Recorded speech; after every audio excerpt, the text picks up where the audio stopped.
Now, preview time. So let's take a look at what's coming your way.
What's going on, everybody? Welcome to another brand new installment of Renegades Reviews, exclusively here as always on the Casa D18 Studios channel.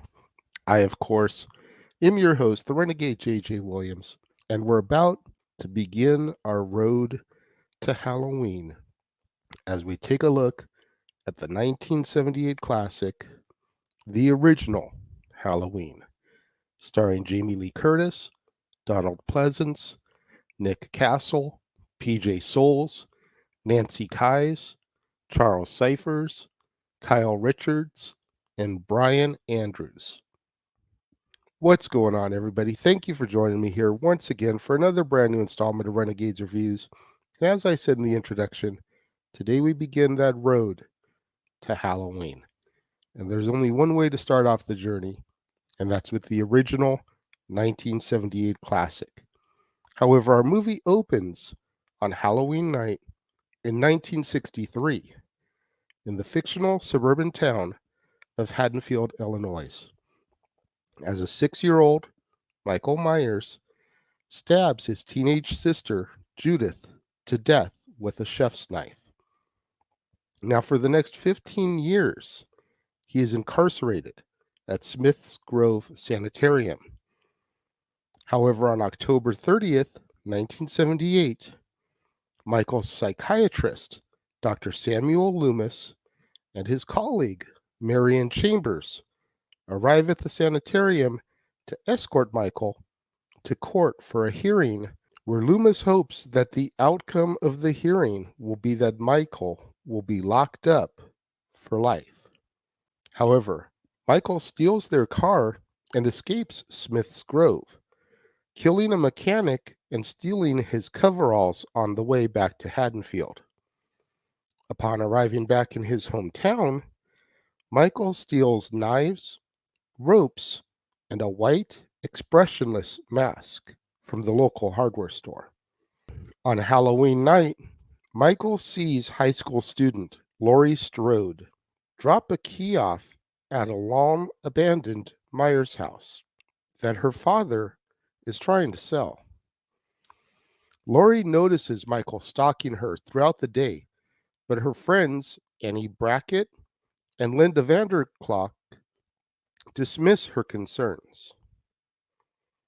Loomis arrives in Haddonfield in search of Michael and discovers that Judith's tombstone is missing from the local cemetery. Loomis meets with Sheriff Lee Brackett, Annie's father, and they begin to investigate Michael's house, where Loomis tells Brackett that Michael is pure evil. Now, Brackett is skeptical of the danger, but he goes to patrol the streets anyways, while Loomis waits at the house, expecting for Michael to return. That night, Laurie babysits Tommy Doyle, while Annie babysits Lindsay Wallace across the street. Michael follows them, spying on Annie and killing the Wallace's dog. Tommy sees Michael from the windows and thinks that he is the boogeyman, but Laurie doesn't believe him. Annie later takes Lindsay over to the Doyle home in order to spend the night so that she can pick up her boyfriend, Paul. When she gets into her car, Michael appears in the back seat, strangles her, and slits her throat. Soon after, Linda and her boyfriend, Bob Sims, arrive at the Wallace house and find it empty. After having sex, Bob goes downstairs to get a beer, where Michael pins him to a wall with a kitchen knife. Michael then poses as Bob in a ghost costume and confronts Linda, who teases him to no effect. Annoyed, Linda calls Laurie to find out what happened to Annie. Michael proceeds to strangle Linda with the phone cord while Laurie listens on the other end, thinking that this is all just a joke. Meanwhile, Loomis discovers the stolen car and begins searching the streets. Suspicious of the phone call, Laurie goes over to the Wallace home across the street and finds her friends' bodies as well as Judith's tombstone in the room upstairs. She flees to the hallway in terror, where Michael suddenly appears in the dark and slashes her arm, causing her to fall over the stairway banister. Dazed and injured, Laurie narrowly escapes and runs back to the Doyle home, but she finds that she has lost the keys to the front door when she fell on the staircase. Tommy lets her into the house, and Laurie orders Tommy and Lindsay to go hide. Laurie tries to telephone for help, only to find that the phone lines are down. Michael sneaks in through the window and attacks her once again, but she incapacitates him by stabbing him in the neck with a knitting needle. Thinking that he's dead, Laurie staggers upstairs to check on the children, but she is shocked when she sees Michael alive. She tells the children to hide in the bathroom while Laurie hides in the bedroom closet, but Michael finds her and breaks through the closet door. Laurie stabs him in the eye with a coat hanger and then in the chest with his own knife. Laurie then tells Tommy and Lindsay to go down the street to a neighbor's home and to call the police. After they leave, Michael awakens once again and slowly approaches an unsuspecting Laurie. Loomis sees the kids running from the house and goes to investigate, finding Michael and Laurie fighting upstairs. Laurie rips Michael's mask off, momentarily distracting him. As he seeks to put it back on, Loomis shoots Michael 6 times, knocking him off of the balcony. Laurie asks Loomis if Michael was in fact the boogeyman, which Loomis confirms. Loomis then walks to the balcony and looks down, only to see that Michael has vanished. Unsurprised, he stares off into the night as Laurie begins to sob. Michael's breathing is heard during a montage of locations where he had recently been, indicating that he could be anywhere, as our movie comes to its end. What more can be said about the original Halloween that hasn't been said already? The 1978 film is a classic. It really kick-started the slasher genre. Now, yeah, you had Psycho in the 60s. You had Texas Chainsaw Massacre earlier in the 70s. But after the original 1978 Halloween, you had Jason 2 years later and Freddy 6 years later. And pretty much every slasher movie since Halloween has just tried to copy the formula. Halloween is the movie that they're watching in Wes Craven's Scream when Randy stops to give the rules of the horror movie. It's that impactful. It has that much historical significance. That's the movie they chose.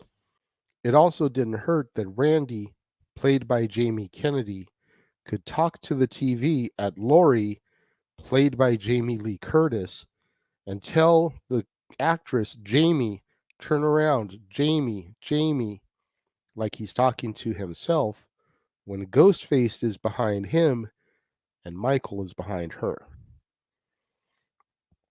But that notwithstanding, there's reasons why people try to copy the original Halloween. There's reasons why it's been rebooted twice now. First with the Rob Zombie movies, and then with the 2018, or as it's called within the timeline, Halloween 40. You just can't deny any of the elements that came together in this particular witch's brew to make, quite honestly, one of the most perfect horror movies that's ever been made. Donald Pleasance is great as Dr. Loomis. He's the one character that pretty much runs through the entire saga, minus Halloween 3, Season of the Witch. Jamie Lee Curtis, she has become iconic. Dare I say she would not have had the movie career that she has had to this date if it wasn't for Laurie Strode in Halloween. That may be a bold statement to some, but I stand behind that and I will die on that hill. Her turn as Laurie Strode and doing this movie in part 2, doing Prom Night, opened the doors for her to migrate to what was called back then legitimate cinema. Because slasher movies, horror movies weren't thought of as mainstream. But the success of her in Halloween 2, Prom Night, opened the doors for her to come into movies like Trading Places. And then just... Again, I'll stand on that hill, I'll die on that hill. The music was amazing. To think that the simple do do do do do do do do do do do do is just John Carpenter on his piano, because the budget was virtually all gone.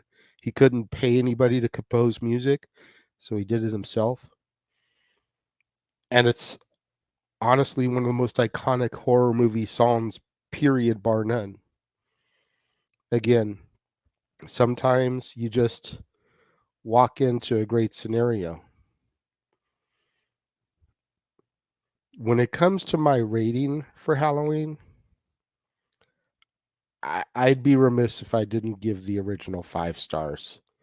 It's that good of a movie. It is that culture-defining film that, like I said, there would be no Freddy, there would be no Jason, there would be no Chucky, there'd be no Pinhead, no Leprechaun, no Jigsaw, no Ring, None of that type of stuff if it hadn't been for Halloween. What do you guys think of that statement? Am I on point or am I off? Let me know if you're watching the premiere. Leave your thoughts and comments over here. If you're watching on demand later in the day, leave your thoughts and comments down here. But let's engage in that discussion. Let's conversate. Let's debate. Let's have that dialogue and interaction in the comments below. And make sure you guys tune in today at 4:30 p.m. Pacific, 7:30 Eastern, right here on the Casa D18 Studios channel, when it'll be time to once again open the doors to Stat Boy Sports Bar. Again, pay no attention to the times on that sheet. It'll be at 7:30 p.m. Eastern, 4:30 Pacific. Due to the fact that Jeff won't be producing it, I will. I need a chance to get home from picking the kids up from school.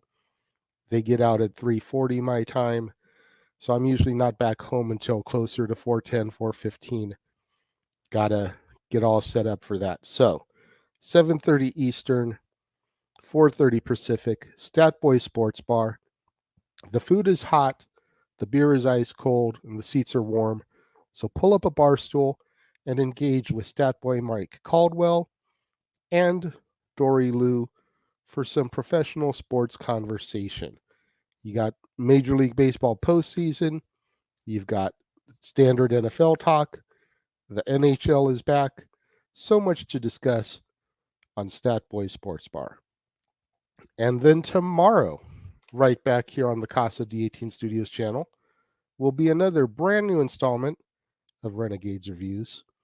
And we're going to take a look at first, You Can't Kill the Boogeyman, a fan film about 30 minutes long, starring Katie Kay, Brittany Clark, Aaron Groban, and Brandon J. McGuire, that basically fits right in between Halloween and Halloween 2.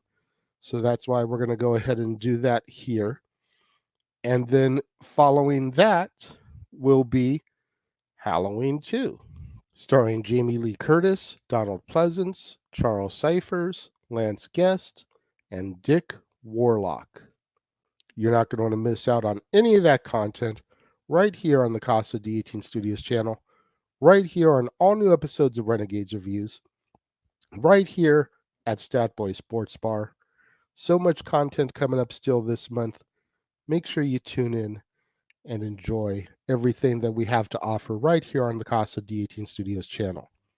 To all my loyal fans and viewers out there, thank you for tuning in and joining me today. I greatly appreciate it. Make sure you smash that like button. Make sure you're subscribed. Make sure that notification bell is turned on so you're alerted anytime a video drops right here on the channel or anytime we go live, as is the case with Statboy Sports Bar, open mic night, pay-per-view PLE coverage, etc. Make sure you share this video with your family, friends, loved ones, co-workers, cinephiles, movie fanatics, horror movie fanatics, fans of the Halloween franchise, fans of Jamie Lee Curtis, anybody that you can think of that would enjoy this video review, this content, share my video with them.